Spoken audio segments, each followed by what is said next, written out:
Hey guys, how's it going? It's Danilo from King Realty and LePage. Hope you guys are having a good day today.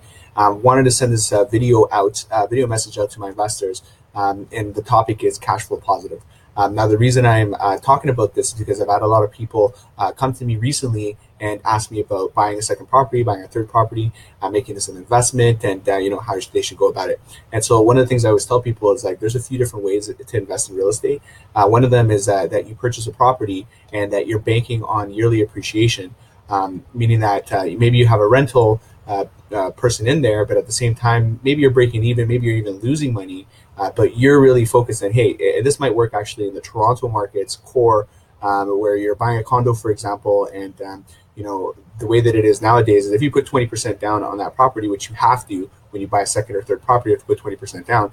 What we're noticing in terms of the numbers is that it's actually not covering your expenses. So your expenses, meaning your mortgage, your property tax, your maintenance fees, and utilities normally the tenant pays for. Those expenses are more than the rental income coming in. Now I know rent has gone up a lot in the last couple of years, but still, even in these scenarios, you're probably still not cash flow positive on that type of scenario. However, you are banking on that yearly appreciation. In the year 2018, there's been a lot of months where condos downtown have appreciated more than 10% versus 2017.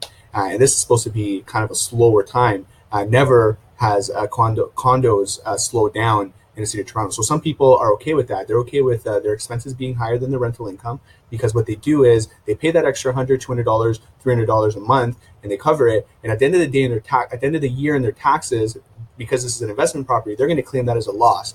That loss and that payment that they made every single month offsets the income that they make on a yearly basis, and it could actually be a positive impact on your tax, and maybe get an actual tax return. That doesn't happen for me nowadays, but for some people, that might get them over the hump and they actually might get some money back. Okay, now the most ideal scenario probably when it comes to buying property and as an investment is to have something that's cash flow positive. That's something when you buy a property, your expenses, which is your mortgage, your property taxes, possibly utilities, or maybe some other maintenance items, are less than the income that you bring in.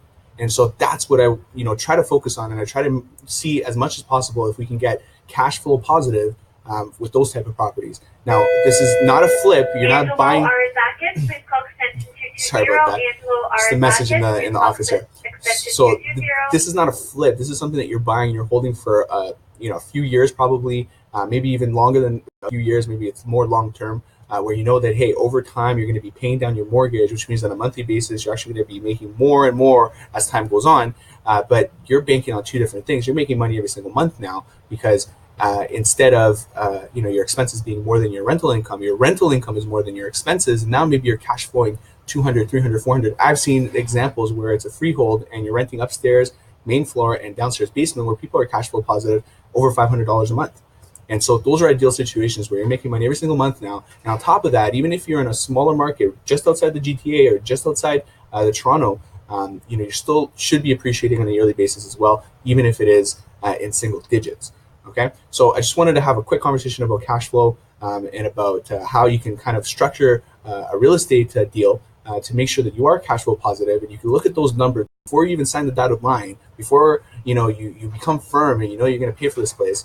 You should actually be able to figure that out. We do have spreadsheets that we use that really kind of play around with the numbers, and we really try to check out to see if this is going to be cash flow positive or if it's going to be something good for us, depending on the strategy you're using. And we make sure that stuff is, all those check marks are checked off before we sign the dotted line. And I think that's the best way to go about it. The plan is the most important thing when it comes to investments. And I just want to talk a little bit about cash flow, and hopefully that answers a lot of your questions. If you have any more questions when it comes to this sort of stuff, guys, don't hesitate to reach out. You can always respond to this email. You can always give me a phone call, 416-624-0135 if you have more interest in this. Also follow us, guys. We're on Instagram on King Realty TO. We're on Facebook /King Realty TO as well. Twitter, King Realty TO as well. And on YouTube, actually, we're on youtube.com/Real Property Help. So we have a lot of videos out there answering a lot of generic real estate questions as well. Okay, so hopefully that helps somebody out. If you think this is interesting, as you think maybe a friend or family member might benefit from this type of information, send that stuff over to them, guys. I really appreciate it. I like working with a lot of different people, and so let's get working. All right, have a great day for now. Talk to you soon.